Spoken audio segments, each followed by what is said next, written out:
Hello, you're listening to Me and Paranormal You with your host, Ryan Singer. Because it's more fun to believe.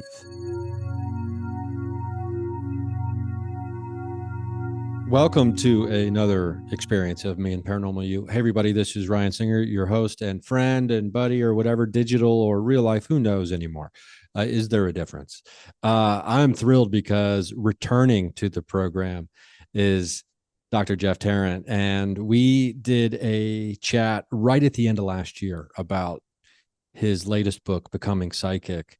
Great book. I mean, you got to check this out. And it's got the woo, I guess, if you want to call it that. It's got the science, it's got the bridge in between, it's got the exercises to incorporate into your own life. We had such a great chat about, neuroplasticity, about being open to change, all kinds of fun stuff. So thanks for coming back on the show.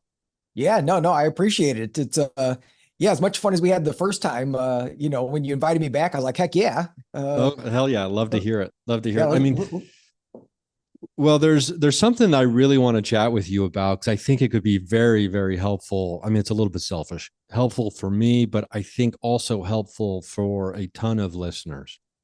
And you're also the founder of the Neuromeditation Institute, and it appears, I've never been and I haven't done any of the courses, but it appears one of the goals of the institute is to help people deepen and even find a true meditation practice that is you know really beneficial in their life. And I think one of the things, and I've been doing a lot of there's this app called Expand by the Monroe Institute. I've been doing a lot of their meditations. I try to do that I try to start my days off with them now. But and I think there was even a testimonial on the website about someone saying, it's strange when, like, meditation, you discover it can change your life. And then later, not even that long, potentially, this life transforming thing you found suddenly becomes routine and becomes just part of the everyday. And we even talked in our last conversation about, coming in and out of your daily practice or whatever.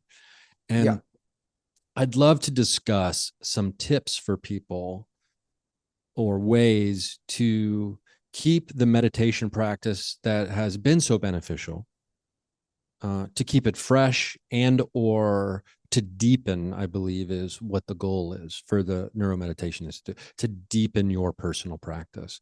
If we can get into some of the nitty gritty on that, I think that would be great. yeah, yeah, sure. And it's a huge topic, right? And where to start even on that whole thing. As far as I'll go to the deepening part first,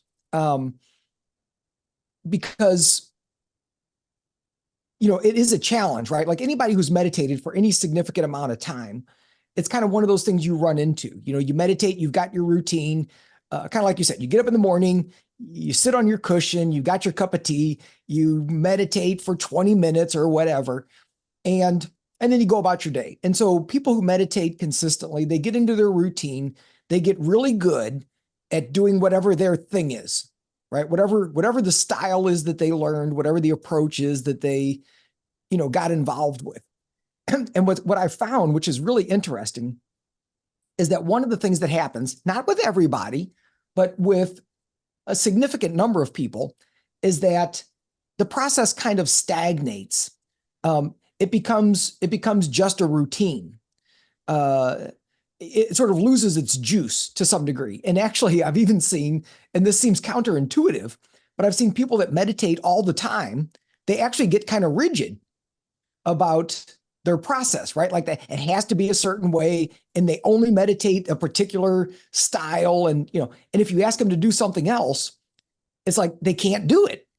And to me, it's like, well, that's actually counter to what we want, right? Like, don't we want a really fluid brain, right? And a brain that can adapt to lots of different types of circumstances and lots of different states of consciousness, not just one, not just like, here's the one meditation that I do, and that's it. I don't do anything else. It's like, well, there's benefit to that. But also I think there's some limitations.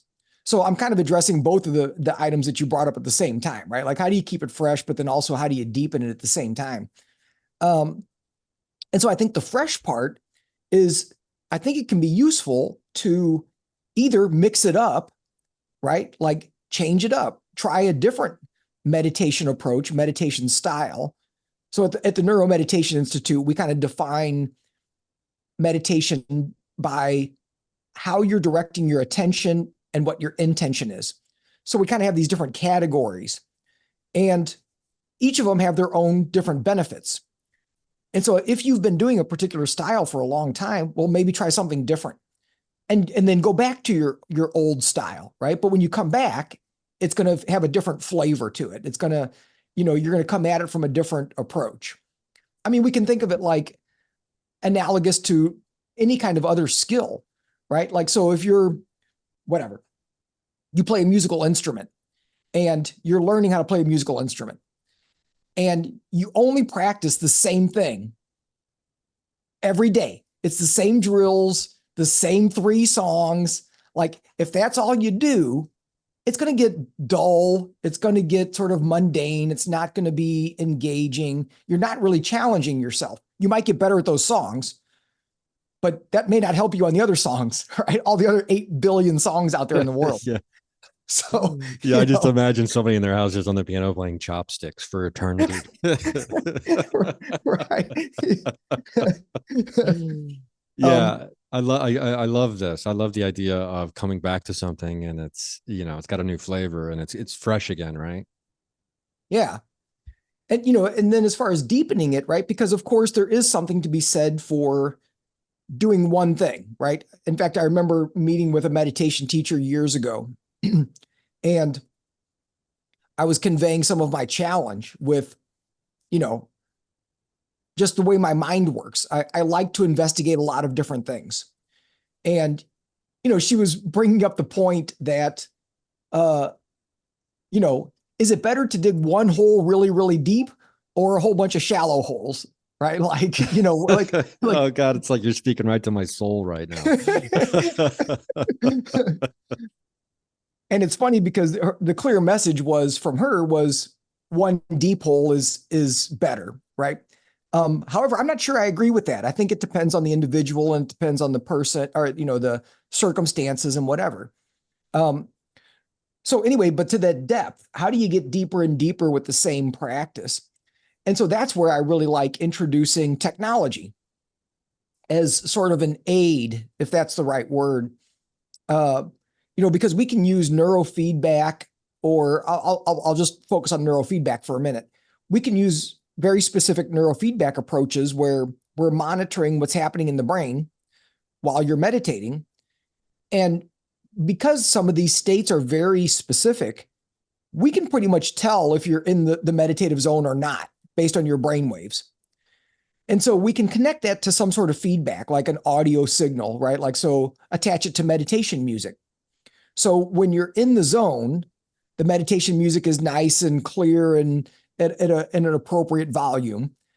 And then when your mind gets distracted or you wander off or you get sleepy or whatever other thing might happen, your brain waves shift and then the music drops, like the volume drops, which immediately catches your attention, right? Because you're like, Oh oh, wow. what happened to the music, right? And it's like, oh, where's my mind, right? Oh, okay, can I find that zone again? You find the zone, the music kicks back in again. You're like, okay, cool. Now can I hold this space, right? So using technology like that can be really powerful to deepen the practice because it makes you acutely aware of all the tiny little things that the mind does that otherwise you may not pay attention to. It's basically going like, hey, dude, where'd you go? What happened? And Yeah. and then sort of calls you, to an awareness uh, that's really hard to have without just tons and tons of meditation practice, or without using feedback. Wow, that's incredible. So there is a way, and we figured out, and you're talking about like syncing the music to the brain waves to where that happens. That would be incredible. Now, is this I know because I started digging into a little bit of the Mind Alive devices that Yeah. you referenced last time. Yeah. Now, do these devices do anything like that? So the Mind Alive, so that's audio visual entrainment. So it's a little bit of a different technology. It can be used with meditation. And let me give an example. So, and just for, people who are listening that may not be familiar. So audio visual entrainment is using light and sound stimulation, kind of flickering lights in glasses and having tones in a headphone at a certain frequency, kind of so they're going on and off at a certain rate. And what that does is it pulls the brain toward those frequencies. So if the lights are flickering on and off, let's say 9 times a second, well, your brain is going to start producing 9 cycle per second brain waves, which in this case is alpha. That's an alpha brainwave and 9 hertz. So you can essentially pull your brain into a brainwave state using that technology. Now, here's the trick. Just because you pull your brain into a specific brainwave state doesn't mean you're meditating, right?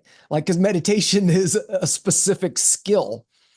And so, but you can use it as a tool to help you get into a specific, state of consciousness. So, whether it's using something like alpha or theta, right? If you want to get into a really deep kind of state of awareness or consciousness, or even something like gamma that's really fast, you can do all of that with audiovisual entrainment. You still have to practice the skill. You still have to meditate. And so the difference is this is kind of pushing your brain into a desired frequency, as opposed to giving you feedback. There's no feedback involved with the audiovisual entrainment. You still got to kind of figure it out yourself. Oh, okay, got it. Yeah, I mean, because I think about this and in conjunction with our conversation last time, and I think, wow, I mean, like these, the David devices, I think they're called. Yeah, Like how fun would that be to, if done properly and understanding what you're doing, taking those out onto, an investigation where absolutely. you try to get yourself into the theta and maybe be more open to, communication or psychic messaging or connections with, the phenomena that you might be trying to interact with. um I got some crazy ideas, but like, and one of them is I really want to try to establish communication and contact with, potentially to find out if portals can be communicated with, right? I mean, portals are Cool. kind of this thing, right? So I'm looking at the website and I'm just thinking, oh my God, we get a couple of us and we get these David devices. Now we're talking to portals. We figure, so anyway, that's a whole nother, woo adventure. But the it is interesting to think about, how we have, reverse engineered, so to speak, the brain to a certain Yeah. degree. And through neurofeedback, we can see if the brain is getting there or in what it's doing. And that to me, that seems like it could be very beneficial for people, especially with the music dipping down in volume when we're falling out of the meditative state. And because I think some people might, myself included, might not be fully aware as of yet, even though we have a pretty good idea maybe of what it even feels like to be in the meditative state. Yeah. Because to be conscious of, oh, I'm meditating, in just to some degree feels like, oh, I'm not really meditating if I'm like, hey, I'm meditating, everybody. Hey, look at me, right? It's like, I don't need like a vacancy sign blinking over my head like a hotel. I mean, is that fair to say? It's very fair. In fact, that's one of the reasons I like using neurofeedback with meditation is because it's actually very sensitive to internal states. And um, what it requires you to do to really get good at it is to figure out what the felt sense is of the meditation state, as opposed to, using a technique or doing something, right? So it gets to a point where it's not about doing something, it's about just dropping into this state. And it's a state that you have to feel, right? That it's like I can try and describe it, but my words aren't going to really cut it. But so the feedback really helps you figure out like, oh, this is what that is. Oh, okay. Right? Because when you're getting the feedback and you're like, oh, this is what I'm supposed to be doing. Okay, all right, got it. Right. And so it helps you sort of find that sweet spot, uh, so that then you can, once you know what it feels like, it's way easier to get back, right? But if you never, it's like this. Like I think of sometimes like an analogy is people who come in and they've been stressed out their whole lives. They're an anxious mess. I want to learn how to relax, and it's like okay, but the reality is they have no idea what it feels like to be relaxed. So anything I say or any instructions I give, in some ways, they have nowhere to put it. They don't, it's like they have no point of reference for what that feels like. And so it's almost like initially I have to figure out a way to knock them into a state of relaxation so that they can experience it and go like, oh, that's what relaxation is. And it's like, yeah, that's what it is. Right. Because once you feel it, now you know where you're going, right? You at least have a point of reference now. Yeah. And, and then on the other hand, there's some of us who some might say have leaned into the relaxed state a little too much in this life on a full-time basis. Although I don't think that's possible, but to have too much relaxation in one's life, if one can attain it. But that is interesting that, we live in this world where, so much emphasis and focus is put on the accomplishment aspect of our lives, the doing, feel guilty if you're not doing anything. And and some people's personalities are geared towards that. And, whether, I don't know if we want to call it type A personalities or the people who seemingly have so much energy and it needs to be channeled and focused into something, into doing something. And it sounds like some of these people, if they can figure out how to, okay, well, I'm going to channel that energy into a meditation or a relaxation, maybe that's the trick for them to kind of switch over into this. Or maybe it's just realizing that state once in through the neurofeedback and realize, oh, wow, this actually is nice. And I don't have to feel guilty about not doing something all the time. Right. And so, I mean, that brings up a whole nother, potential can of worms, right? Because and I'm guilty as, I mean, like I love being busy. I've always got way too much stuff going on. Now I still find time to meditate and to do other kinds of things like that. Right. But, I can certainly relate to the idea of working too hard and being accomplishment driven and that sort of thing. Right. Um, and so what's interesting, right, is then you get into the psychology a little bit. It's like, why? Like, why are you so driven, right? Is there something, not you personally, right? I'm kind of generically. Um, Yes. is it some sort of is it a defense mechanism? Are you avoiding something, right? Are you avoiding being present? And the reality, of course, is that to some degree, if you can learn how to shift your nervous system into a state that is more balanced, you're actually more productive. So that's the angle that you can use that I can use with people sometimes who are very driven. It's like, look, this actually will help you be more productive, right? Because if you just run yourself into the ground, there comes a point where your system is not functioning optimally, right? If you're just running around in stress mode all the time. Um, but if you achieve a state of balance, if you can learn how to do that, you think more clearly, you make better decisions, uh, right? You're not going to get sick as often, right? Like all the things that are important. It's like, well, actually having some balance in your life uh, works toward your goals, right? It actually gets you where you think you're going. It's a paradox. Uh, work smarter, not harder, kind of a thing, right? Yeah. It reminds me of a golf swing.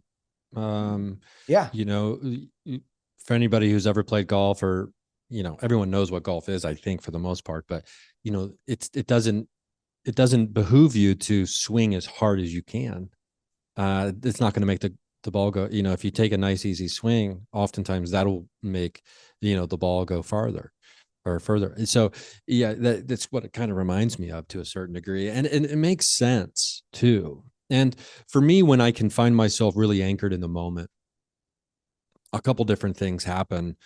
And, whether it was from reading like The New Earth or The Power of Now by Eckhart Tolle or those kind of ideas and philosophies and books, it, anger, frustration, or resentment, all those kinds of things, they kind of melt away.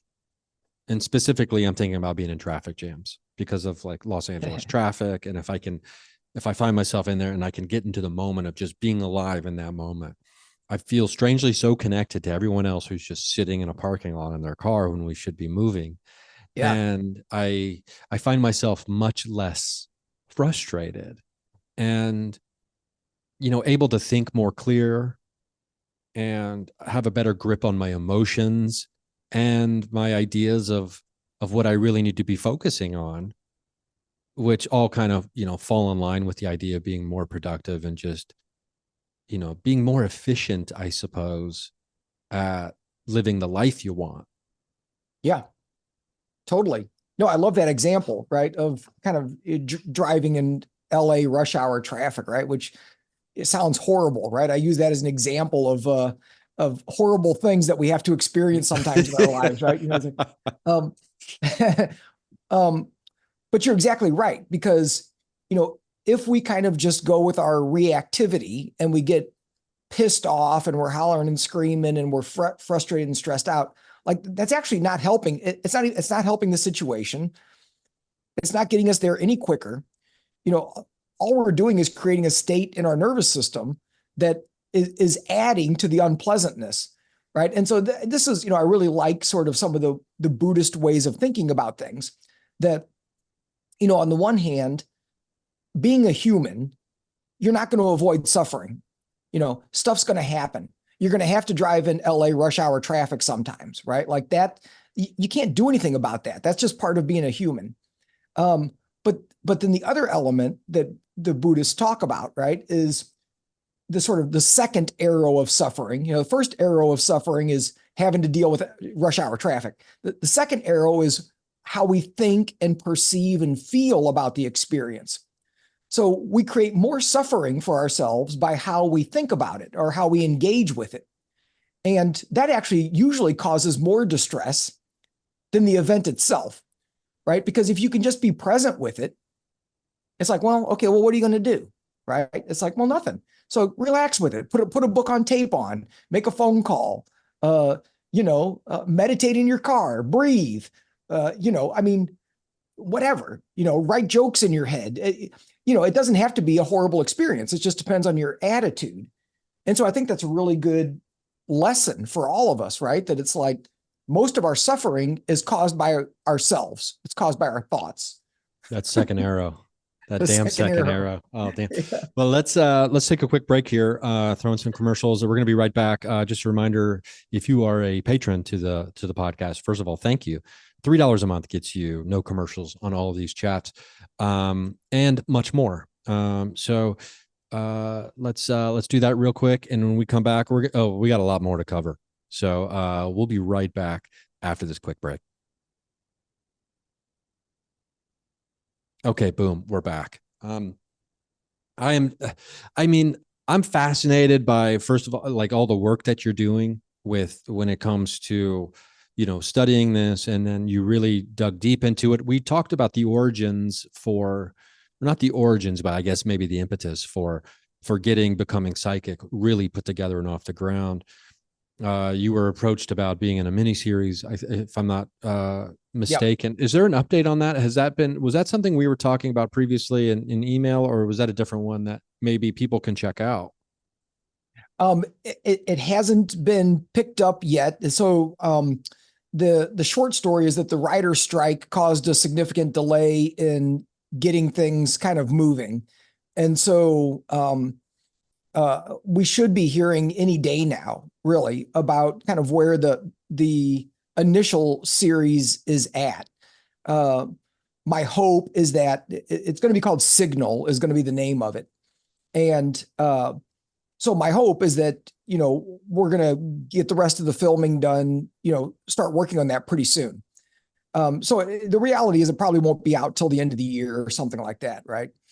And then, kind of the hope is that could turn into maybe several seasons of investigating different aspects of this idea of, consciousness existing beyond our physical bodies. Um, so the first season is kind of focused on this telepathy, in particular with autistic individuals.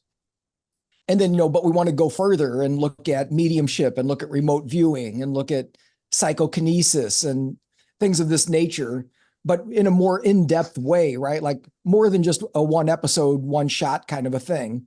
If we can, it would be really fun to do a whole series on each of those topics and really kind of get in depth with it and follow some people's stories and this look at the science and the brain waves and all that kind of stuff. Well, I mean, that is 100% in my wheelhouse. I mean, this idea that consciousness exists outside the body. I'm definitely an idealist when it comes to this. And consciousness for me is the foundation of all things, and it's what connects everything and everyone together. But yeah, I mean, if you need a production assistant on set once this thing starts going, you let me know. I'd love to just be a fly on the wall for this. I mean, are you kidding?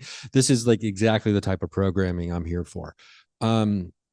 Well, fingers crossed on all that, because Yeah, I think that thanks. would be a really fascinating idea. And I think it bridges the gap here between, the woo woo wild ones like myself and the hardcore materialists who want scientific, and they want evidence based information that can prove to them that psi phenomena is real. And I hat tip to you as well, because the last time we talked, I had no idea about something called Google Scholar, which was something I was just totally unaware of, probably because I'm not a scholar. But and all the Gansfeld experiment documentation that's over there, and there's such a meticulousness that goes along with, proving or showing evidence based, phenomena exists. And Yeah, I'm not sure I have the attention to detail for such a life. I mean, I can't even tell a joke that I've been doing for 10 years the same way twice, let alone, you know, repeat, show these, replicable experiments over and over and over again to get the same right. results. The Now, someone like you that you like to be busy. Does that like scratch an itch for you, being able to do that? Being able to do what? Or like or the idea of, I mean, because you're a psychologist. I mean, Yep, so obviously you were drawn to the workings of the mind.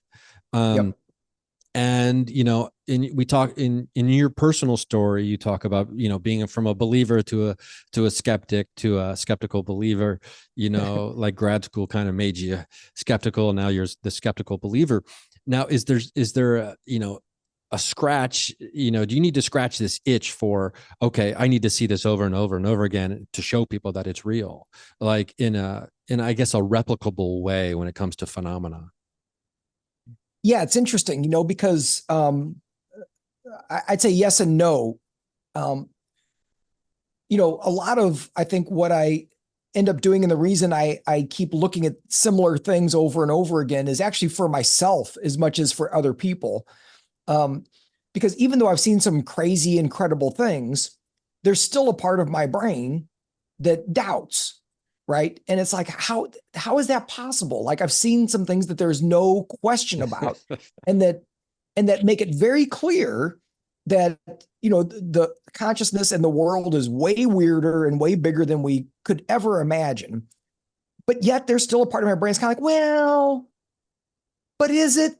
And I don't it's almost like I need constant reminders about how weird and big the world is so that I stay attached to that, way of thinking and not just kind of getting sucked back into kind of old patterns. So I think some of it is just for me, uh, so that I can stay connected to this way of engaging that I really appreciate and enjoy, of being more open to the mystery of the world and listening to my intuition and, being connected to, what might be possible as opposed to kind of locking things down. So, yeah, I think it's selfish, actually. I'm doing it mostly for me. Well, it occurs to me there's a striking pattern that seems to be emerging. when we're talking about this, the we were talking about meditation and having to go away from something being too rigid, then coming back, and now it's fresh, right? To me, there seems to be this step away and then revisitation aspect, to reinforce and deepen the meditation that also can maybe be applied here to these things that we've experienced, or the things that we know to be true. And then we sit in that for just so long, that one belief of like, well, this is how it happened and this is what happened.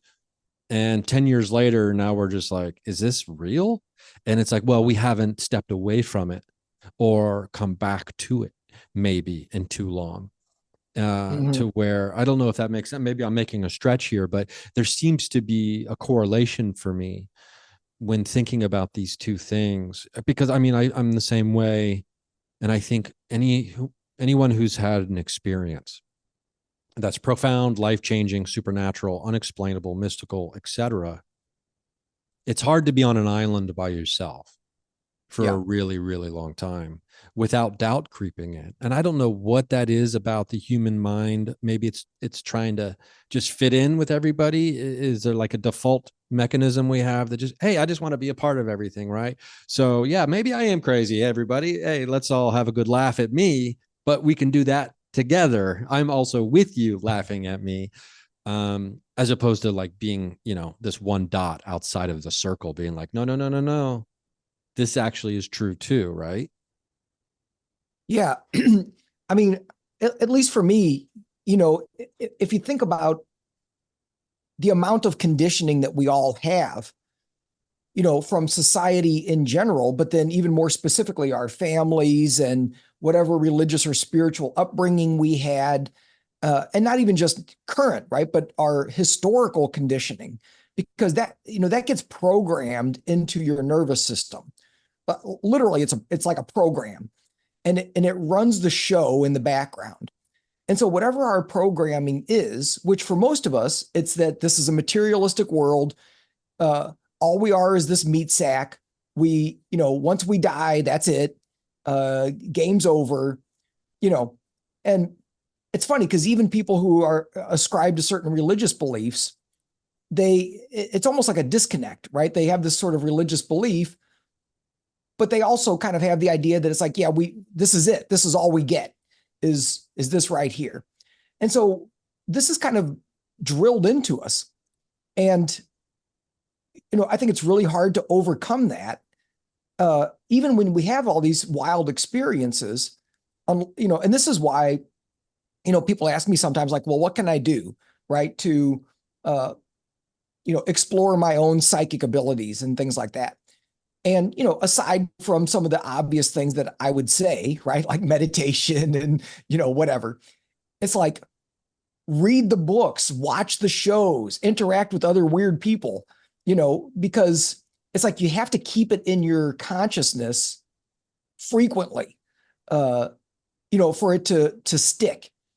And so I think that's important, right? Like it's like you have to make it part of your normal world, like so that this becomes normal, right? And that's what you've done, right? You've got a podcast where you talk about all this weird stuff all the time, and so maybe that's part of the function for you, right? It's like it keeps you in that awareness for a good chunk of time, as opposed to just going to the grind, doing the thing, making some money, paying your bills, watching Netflix, you know, which no offense to Netflix, I love Netflix, but you get my point. Yeah, for sure. There is, it's, I don't know why this phrase is popping in my mind, but it's like a pay to play thing. And it's like, and by pay, I mean, just participate. And I mean, I feel like it's the same way with stand up comedy. When I find myself really feeling good about, the art of stand up comedy and my performance of it, or, my execution of the craft of the art form, it's because I'm consumed by it and I'm surrounded by it, and it's all my input, Yeah. in a to a large degree. Obviously, there's other inputs happening, but um and I do feel like with my deepening meditation practice in a personal level, uh there there's my intuition is definitely my antenna is getting extended. Stranger, things that I don't know. I've been having a lot of, depending on like how deep I am into it in certain moments, I can definitely see the effects in the outside of my body anyway, physical world that are happening that are strange. Yeah. Whether it's, like electronics not working correctly, which is something that's been happening for me lately, but not in a major way at all. But there is in the manifestation, or just the understanding of what is coming, in I guess in a precog way, I think is something that, I don't know, it's one of those things where no matter how many times something happens, I always have to have that conversation with myself. Well, you should really start paying attention, right? Because how many times is this going to happen before you just admit that you should know this in the moment when it's happening now? I mean, Uh-huh. is that part of that, just what is it that's Yeah. like this acceptance, right? That can be difficult. Well, and I mean, you might have kind of hit the nail on the head there, at least with some of it in terms of, because I feel like a big chunk of it is awareness, right? That these mysterious, synchronistic, odd things, I think, happen probably to all of us a lot of the time, but we don't notice them because we're busy being busy, right? And so it's like somehow we have to shift our awareness to being open and acknowledging when those things happen, right? So you got to pay attention. You got to pay attention in a different way, and then acknowledge it. And I feel like the weirdness out there responds to acknowledgement. Like if you acknowledge it, if you notice it and pay attention to it and say, "Oh, I see you," then it like ramps up even more, right? And so and so again, that's part of that. Like if you spend time with other weird people and you watch other weird things, it starts to attune you to paying attention to those things in your environment. This is also why meditation can be helpful, right? Like something like mindfulness, where what you're learning to do is pay attention to what's happening in the present moment without attaching a label to it or without analyzing it, but simply being aware of what is. And of course, that's a very right brained approach, which is also perfectly in alignment with psychic abilities, is getting on that right side of the brain, you know. So, I think that's a huge piece of it is, having that left brain be quiet enough that you can hear what's going on the left brain and pay attention, right? Uh, yeah. Yeah, I mean, it is interesting because I think and what we're able to do through or ascertain from the research, from the findings that people like yourself are doing, is we're able to pinpoint this and show this in a way that is, I don't want to say actionable, but I guess evidence based research that shows when the mind is doing, or when the brain is working in a certain way, and maybe it frees the mind up. I'm almost seeing them as these conjoined twins, right? The brain and the mind. And the brain is constantly just telling the mind, like, you need to settle down, you need to stop, you're going to get us in trouble, stop doing this, stop doing, the very responsible one in Yeah. the mind is like, hey, let's look into the future, man. And, Yeah. and the brain's like, shut Let's up, wait. party. Yeah. Yeah, I mean, because it makes me wonder, with all this research and all the findings that have been accumulated, is, how do we put these into action or put them into practice for people to enhance their abilities? And it seems like maybe the key to most of this is meditation and mindfulness. Mhm. Yeah, it's interesting. I've been, kind of putting more time and energy into that because initially when I kind of developed the neuromeditation approach, it was focused more on psychological well-being. I mean, my background's as a psychologist. So it's like, well, how can we use meditation for anxiety or depression or ADHD or whatever? And that's still very useful and valid. But of course, now with my sort of further explorations in this world, in the world of psi, and looking at kind of what's going on in the brain there, And you're exactly right that it makes sense to me why so many mediums and psychics, when you ask them, well, what should I do to expand my abilities? 99% are going to say meditate. And it's like, well, what's that about? And I think a huge piece of it is learning to quiet down that internal chatter, which is, because a huge part of what the brain is doing is making up stories.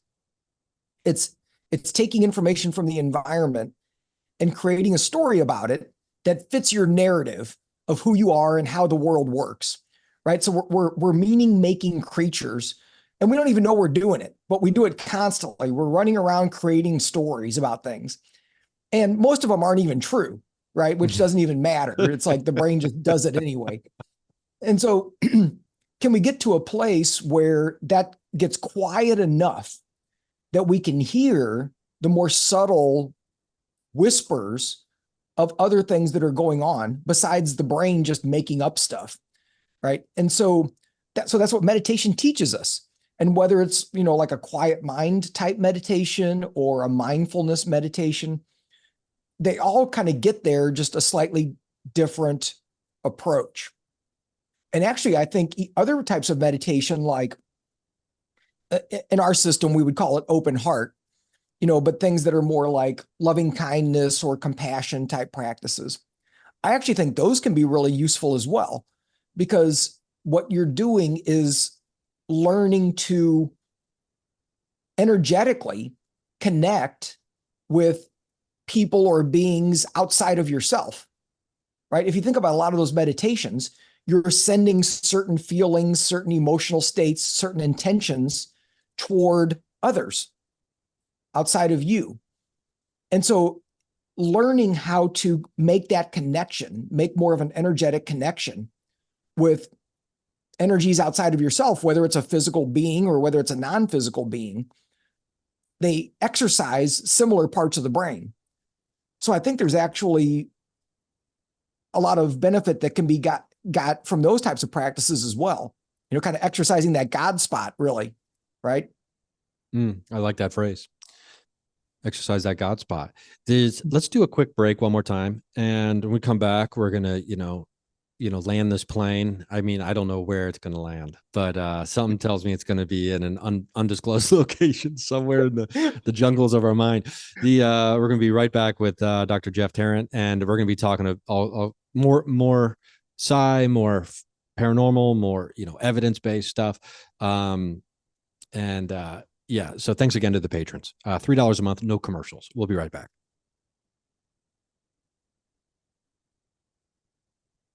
Okay, we're back. Now, there's, I do like this idea of how did you say that? Exercise the God spot? Exercise the God spot, yeah. Can you elaborate on that a little bit? I have not heard this phrase. Oh, you haven't? Okay. So it's a really, I don't know. It's one of these phrases that it's captured my imagination. Yeah. But let's expand. Okay. I think just as a separate idea, I think maybe we should make a bunch of T-shirts that say "Exercise your God spot." Oh, I love it. I love that. Yeah. Yeah. I can already see it. It's got a figure like in a traditional meditation pose sitting. And then it's got this aura around it it's not a perfect circle. It's like this, it's like shooting out, but it's colorful. And okay. And then maybe the universe has a magnifying glass over it. But okay, there's a lot going on in that image. But okay. Yeah, I love it. So the term God spot was actually something that the media came up with years ago from some research that was done actually by a colleague of mine at the University of Missouri years ago. And what he had done in his research was he was looking at people that had traumatic brain injuries, and they had the people he was looking at all had injuries to the same general location, which was the back right quadrant of the brain.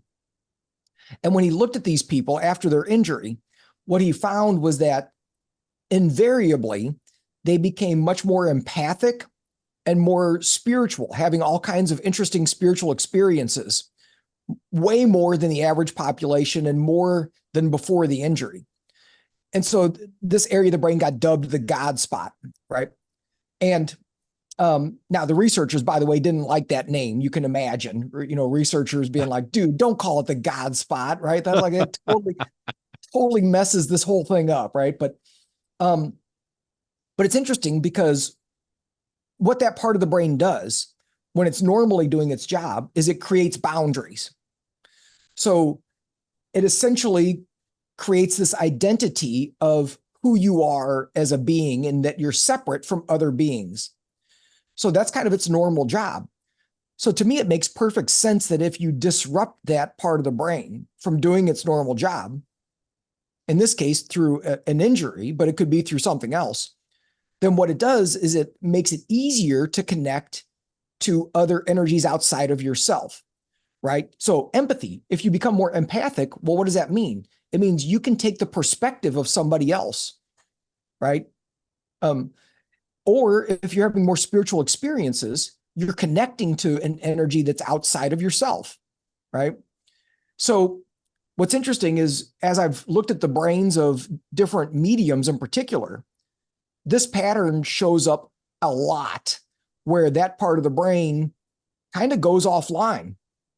So there'll be a huge increase of like delta and theta activity, or sometimes it actually looks like there's a seizure back there in that exact same location.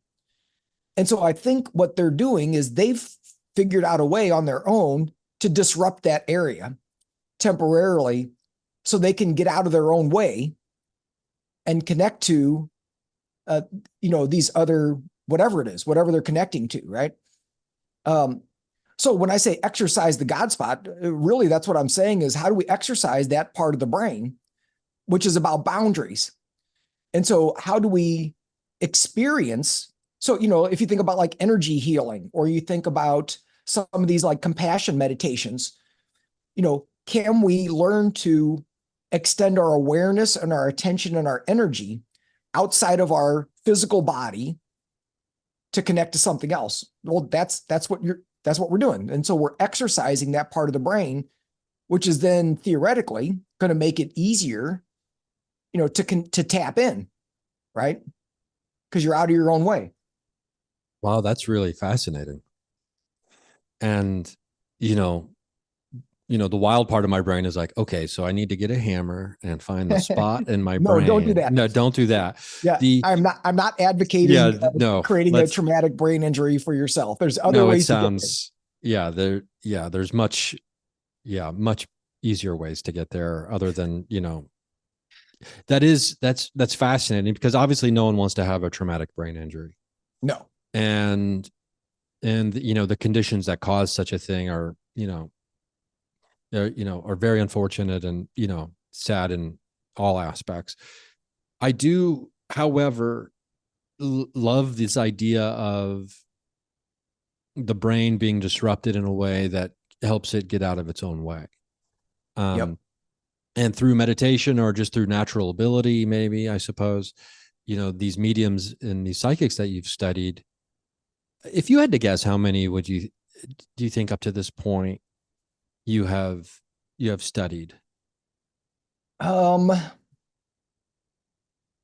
I'd say broadly, maybe I don't know, 20 or so. And like when you, because there is something that you and I are going to discuss when we're done here, but that kind of ties into this, and so it is really fascinating to me. The aspect of being able to truly understand what's happening, at least on a physical way, Yeah. from what we can measure at this point. The psychic ability aspect of psi phenomena, and we talked last time about, brainwaves probably moving faster. Well, probably assuredly, although that's a paradox saying probably, definitely moving faster than gamma. We just uh, don't have the equipment to measure them yet, or at least that you can get your hands on. right. Um, I'm curious if how one goes about getting their hands on that kind of equipment, and if that's still something that you're excited about possibly getting into. Yeah, I mean, I would love to, but and I can't remember when we had our conversation, uh, because it's a conversation that I have with some of my engineering friends semi regularly. And I had a conversation not that long ago with my main engineering buddy who knows all this stuff. And so I was asking him, like, can we do this? Like, what would it take, right, to build a system where we could measure 1,000 hertz, right, in the brain? And he started getting into all kinds of mathematical, complicated stuff that's way over my head and above my pay grade. Um, but the essence of what he said was that because of technical issues, the only way that you're going to be able to get that fast is if you actually go straight to the brain. You'd have to go into the skull and measure directly on the brain. I was like, wow, well, that's a problem. That's Yeah, don't tell Elon Musk that that's a problem. right. He'll jump on it. Okay, so that's So that's the barrier here. that's a yeah. So I think we can still go a little faster than we are now, but at some point we're just not going to be able to accurately get that information without getting beyond the skull. And so it's interesting, right? Because we keep bumping into this in other areas of this work as well, like looking at the biofield and things like that, right? Which um, we're limited.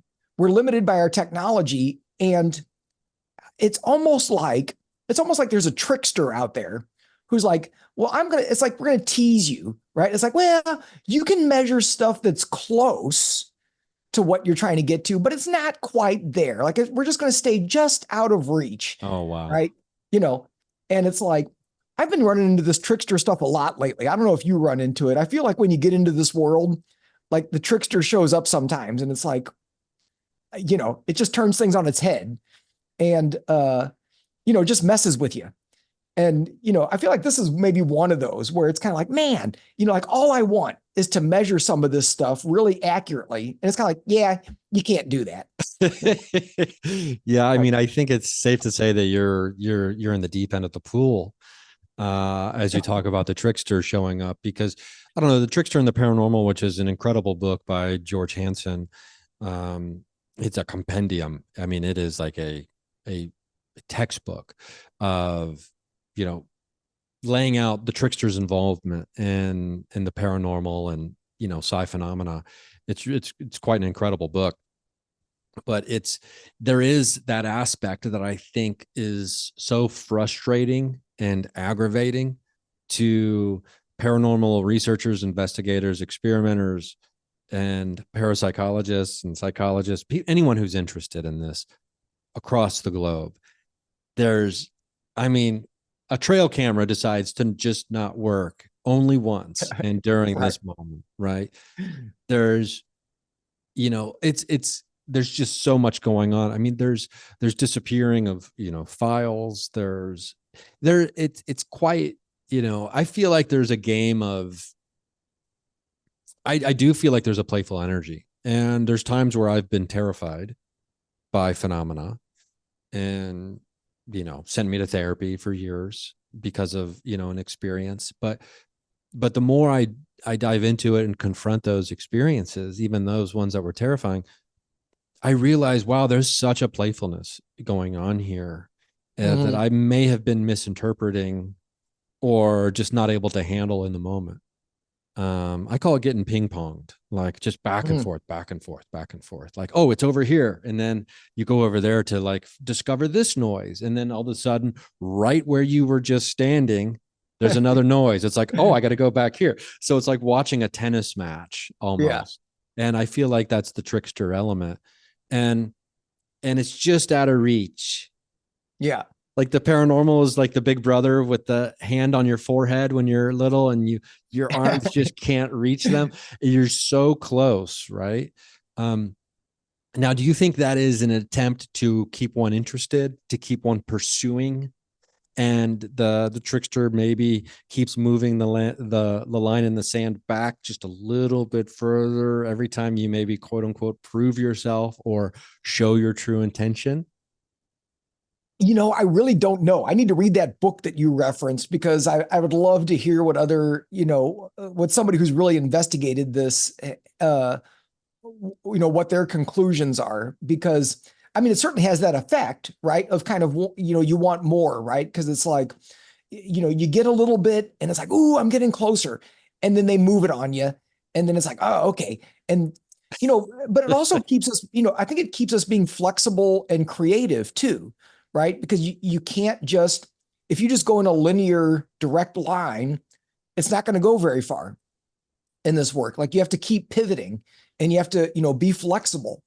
And so, at a bare minimum, I feel like maybe that energy is helping us to develop that ability to be flexible, to be creative, right? And not get sort of stuck in a certain way of thinking or a certain way of being.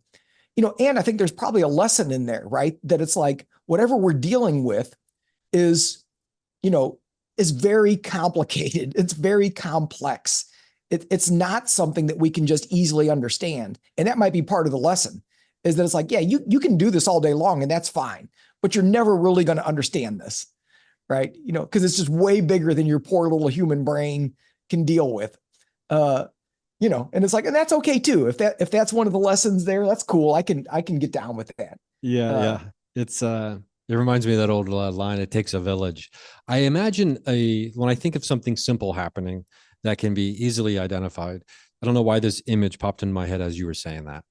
It's a water balloon, falls to the concrete, and it pops. And someone's like, "Oh, there was water in the balloon. The balloon hit the ground. It broke. The water came out."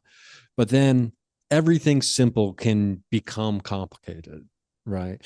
When you look at, okay, well, what effect does gravity have? What does volume of water have on the thickness and the elasticity of the rubber of the water balloon? And how tightly was it knotted off? And how high up was it when it fell? So everything simple can be turned into something highly complicated when yeah, we peek behind the veil of it, right?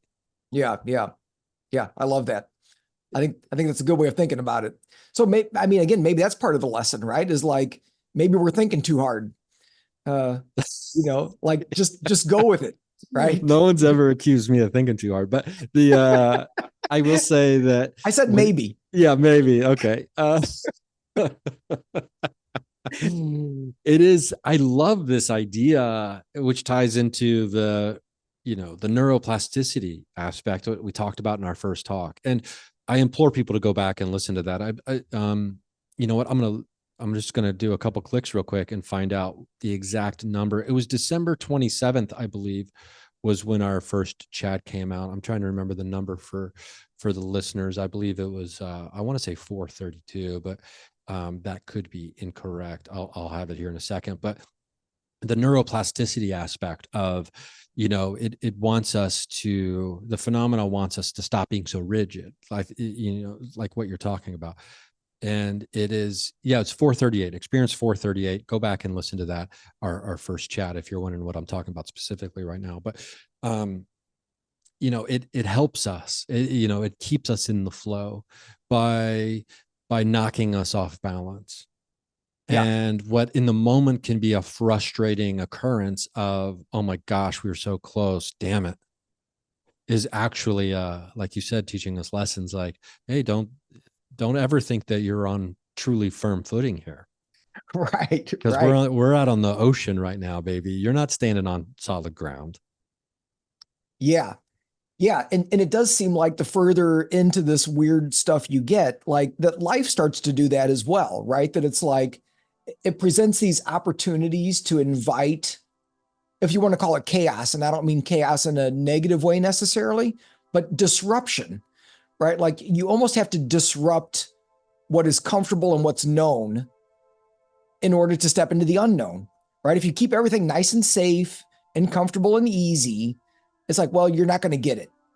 Um, and so it's like we get these invitations. It's like, oh, like we're going to just mess things up. We're going to disrupt things. We're going to, you know, it keeps you moving, right? And it requires a certain way to engage.